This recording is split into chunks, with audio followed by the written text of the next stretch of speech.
Things are heated between Captain Ibrahim Traoré and Donald Trump. Donald Trump is furious, and so is Captain Ibrahim Traoré. It all started when Captain Traoré flatly refused to respond to Trump's call. As you may know, Trump recently issued a warning to African countries. Soon, they will no longer be able to obtain visas to enter the United States. To enforce his decision, he summoned all African heads of state for negotiations. But Captain Ibrahim Traoré did not budge because he believes his country is at war and that instead of helping, some foreign powers are financing terrorists. For him, as long as his people are suffering, he has no time for such summons. Guess what Burkina Faso found? The money. The billions France paid to have Ibrahim Traoré taken out. I guess they couldn't afford any paper trail, so they paid in cash. Billions and billions in cash, which is now in their possession. Free money, I guess. When it comes to African people, we're always by ourselves. Everybody else get into groups and attack us. Everybody hates us. Black people, African people. The bottom line is, Ibrahim Traoré is everything we have, and these people are determined to take him away from us. They are willing to do whatever it takes to get rid of him. So we need to keep the same energy. We need to be about that life and put everything on the line. If he goes, we go. The second we do that, you'll see how quickly this nonsense stops. My diplomatic friend Ibrahim Traoré, the president of Burkina Faso, I am pleading to you to accept my invitation at this time. I, Donald Trump, and Americans don't have any negative interest against. You are your citizens in Burkina Faso. I just want us to meet and have a discussion on how to support your country's developments and also to strengthen our diplomatic friendships as countries. The African nation has announced a significant policy shift concerning its gold sector. Ghana has given all foreign companies until the 30th of April to exit its small-scale gold market. Ghana just did the unthinkable. It gave every foreign gold trader a deadline to leave or be forced out. No deals, no warnings, just a hard stop. April 30th, 2025. But why would a peaceful West African nation suddenly risk billions in foreign investment? What treasure has Ghana found that it won't let foreign gold traders lay their hands on? Let's find out.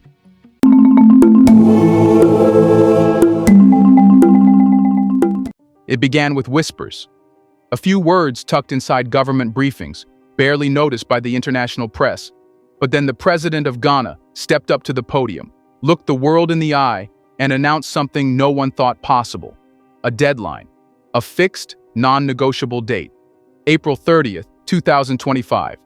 That's the day Ghana draws the curtain on decades of foreign dominance in its local gold market.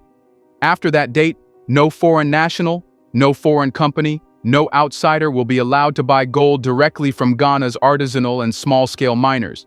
Not in the markets, not in the bush, not through backdoor brokers. Not anymore. The room was silent when he said it. But behind that silence, across trading rooms in London and Shanghai, in diplomatic halls from Brussels to Beijing, a quiet shock rippled. Because this wasn't just a regulation. This was resistance. For years, the small-scale mining industry in Ghana, the one that produces nearly half of the country's gold, has operated like an open-air market with no walls. Foreign buyers came with cash, trucks, and influence.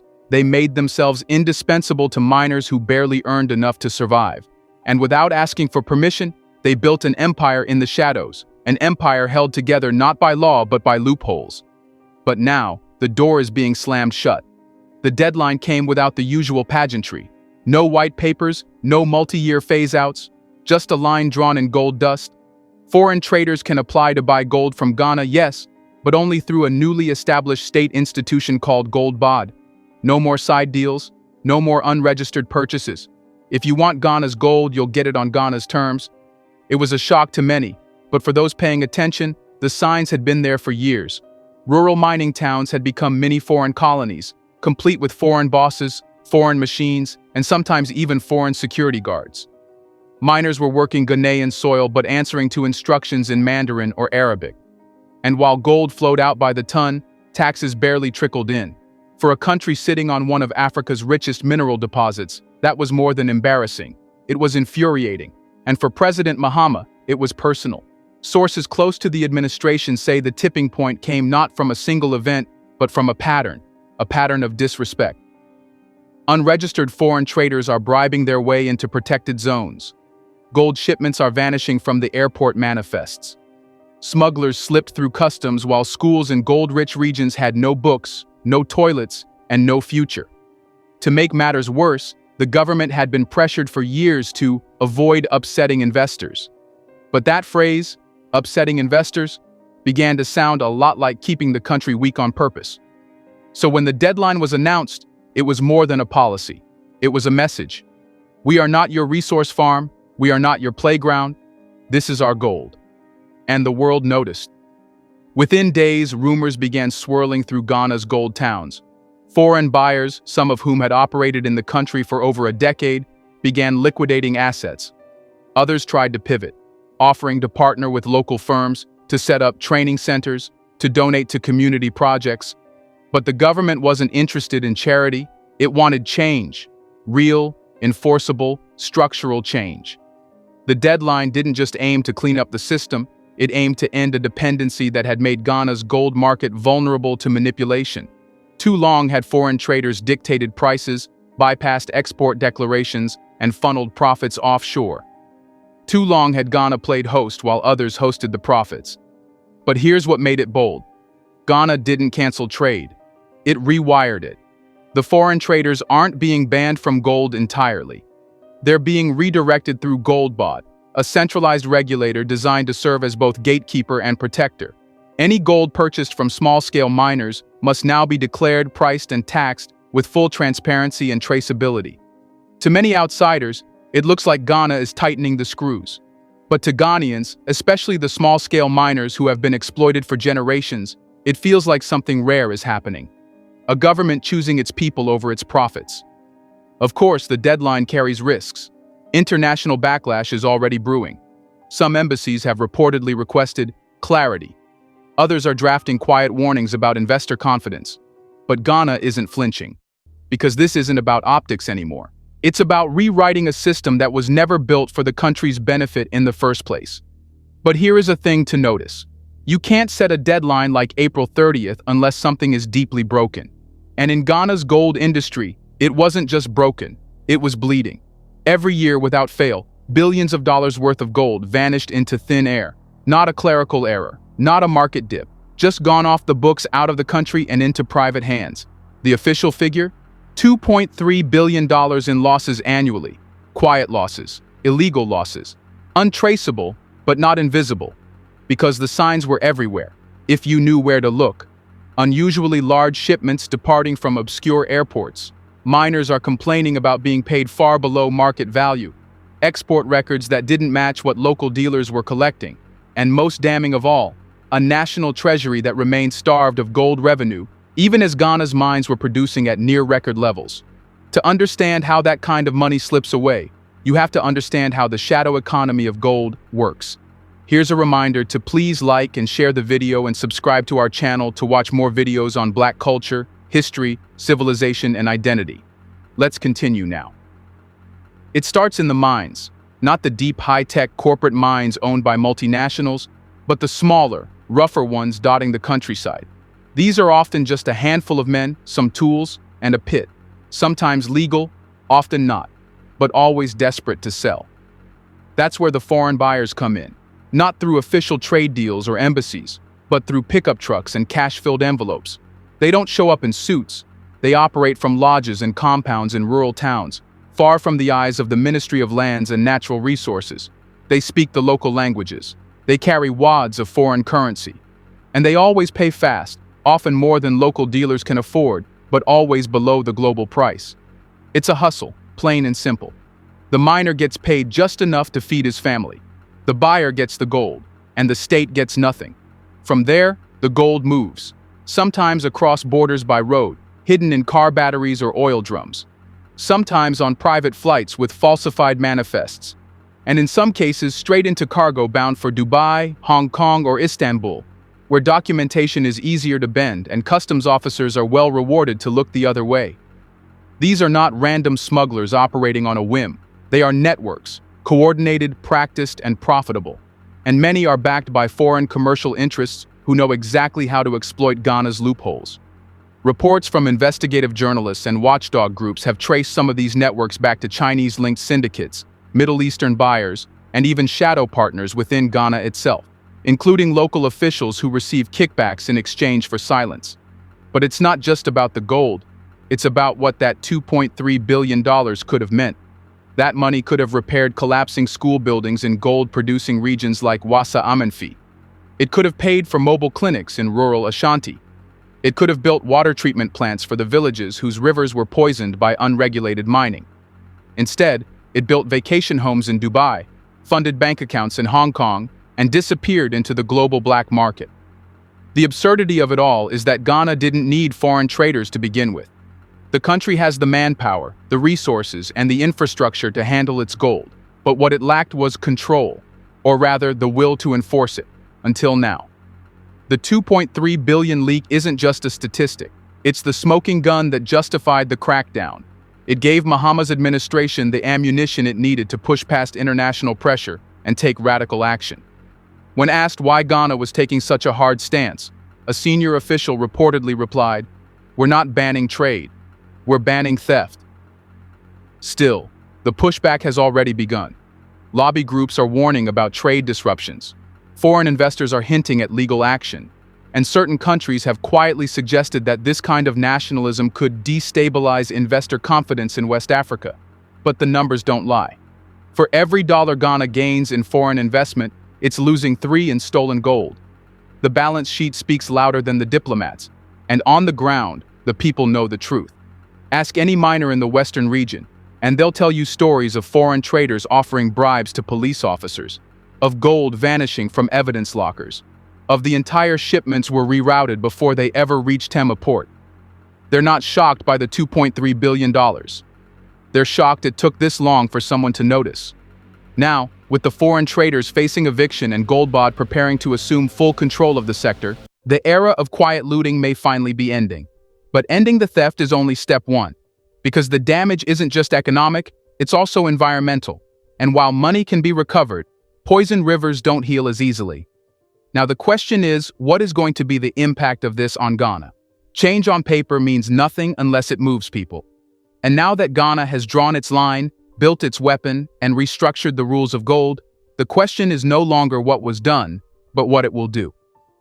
Because the shockwaves from this decision won't just hit foreign traders or smugglers, they'll roll through the villages, the ministries, the markets, and through the homes of everyday Ghanaians. The most immediate impact will be revenue reclamation. With Goldbod capturing what used to leak into the black market, Ghana's government stands to recover billions in lost earnings. That's not just money on paper. That's revenue that can finally be taxed, budgeted, and reinvested. Ministries won't have to beg donors for clean water programs in mining communities. District health centers won't have to wait 3 years for oxygen machines. The missing piece was never capacity. It was the capital, and capital is now coming home. But money alone doesn't change a country. How it's used will define the real outcome. One of the biggest promises of this reform is to redirect gold profits toward the very regions that were exploited most, places like Upper Denkira, Prestea, and Bibiani. For decades, these areas watched billions in gold flow out while their roads turned to mud and their schools collapsed from neglect. This policy shift could finally rewrite that narrative by ensuring that royalties and development funds return to the source, not just the capital. In fact, under Ghana's new mineral revenue framework, districts with active mining activity are entitled to a direct share of mineral royalties, a mechanism that's been neglected for years. But now, with proper gold tracking through Goldbod, those payments can't be fudged, avoided, or delayed. For once, the accounting will be public, the numbers traceable, and the people watching. And that shift isn't just economic, it's psychological. Because for years, gold miners, especially small-scale artisanal workers, were treated as disposable labor. They were viewed as unregulated, untamable, and unimportant. But the truth is, these miners form the backbone of a sector that contributes over a third of Ghana's total gold output. By making them central to the country's economic planning, by recognizing their value, the government is elevating their status, not just their wages. That change matters. It means these miners will no longer be forced to sell their product in secrecy, for scraps, or to buyers who don't speak their language and don't care about their safety. With standardized pricing, official protection, and legal selling channels, their work becomes respected, not criminalized. It becomes a career, not a survival tactic. This also unlocks long overdue opportunities for the local industry. With foreign buyers removed, Ghanaian firms now have space to enter the gold value chain, from refining to export logistics to jewelry production. It's not just about digging anymore, it's about building. An entire ecosystem of jobs, skills, and enterprises could emerge if the state backs it properly. But perhaps the most overlooked impact is political. This reform could radically shift the power dynamic between the Ghanaian state and its citizens. For too long, the narrative was, the gold is here, but the power is elsewhere. Now that equation is changing. When people see that their government is willing to challenge powerful outsiders to protect national resources, trust can grow, not just in the institution of gold bod, but in the broader idea that sovereignty can be real, not symbolic. And let's not ignore the message this sends to Ghana's youth. In a country where unemployment and disillusionment are high, this is a rare moment of boldness, proof that leadership can act in the national interest, not just in the interest of foreign investors or donor countries. For a generation raised on broken promises, this reform isn't just policy, it's precedent. It says, you don't have to give away your future to survive in the present. Of course, none of this is guaranteed. Implementation will be everything. If corruption seeps into gold bod, if bureaucracy strangles efficiency, if elites redirect the profits back to themselves, then the opportunity will rot like so many others before it. But if it works, if the money flows, the miners rise, the villages thrive, then this decision won't just impact Ghana, it will define it. Remember one thing. Ghana may have lit the match, but it's not the only one playing with fire. Across West Africa, a quiet rebellion is taking shape. Not with coups or speeches, but with policy. With the law. With bold decisions that signal a deeper shift, Africa is tired of waiting for permission to own what's already theirs. What Ghana just did with gold, others are already doing with oil, uranium, cotton, and even transit routes. The continent is waking up to a painful truth. It was never poor, just poorly managed. Take Burkina Faso, for example. Once labeled a forgotten state in the Sahel, it's now rewriting its entire financial system under Captain Ibrahim Traoré. Gold, once flowing into French vaults and private Dubai accounts, is now being refined on home soil. Traoré didn't just kick out the French military, he kicked out the middlemen, his state-owned refinery, his central buying authority, his rejection of IMF prescriptions. They all point to one thing: Africa is reclaiming the steering wheel. In Mali, the shift is equally unapologetic. The government tore up military cooperation deals with the West and banned certain NGOs accused of meddling in national affairs. But underneath the politics lies something more important: economic sovereignty. Mali is exploring new gold agreements with Russia and China, not just because of politics, but because those partnerships don't come with colonial baggage or veiled threats. And then there's Niger, where uranium has powered Europe's lights for decades while millions at home live in darkness. Now, with ECOWAS tensions, diplomatic reshuffling, and a newly assertive leadership, Niger is finally questioning who benefits from its radioactive wealth. The answer? Not Nigerians. This isn't just a coincidence. This is a pattern. And Ghana's gold reform fits right into it. Because what Mahama did wasn't just about fixing a broken industry. It was about taking a stand other leaders are now watching closely. If Ghana can kick out foreign gold traders and still survive economically, it sets a dangerous precedent for those who've built their fortunes on African dependency. For decades, African economies were trapped in dependency cycles. Borrow from the West, extract for the West, export to the West, and in return, debt, weak institutions, broken infrastructure. Now, a new playbook is emerging. One where African governments dictate the terms of trade.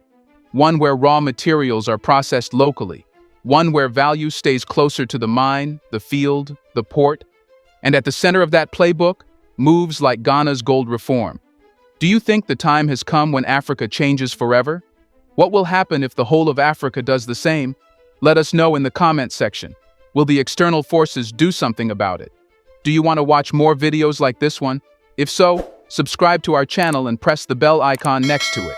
We have decided to bring videos on something nobody talks about: the Black culture, civilization, history, and evidence about how glorious Blacks have been. Thanks for watching, and until the next video, stay tuned.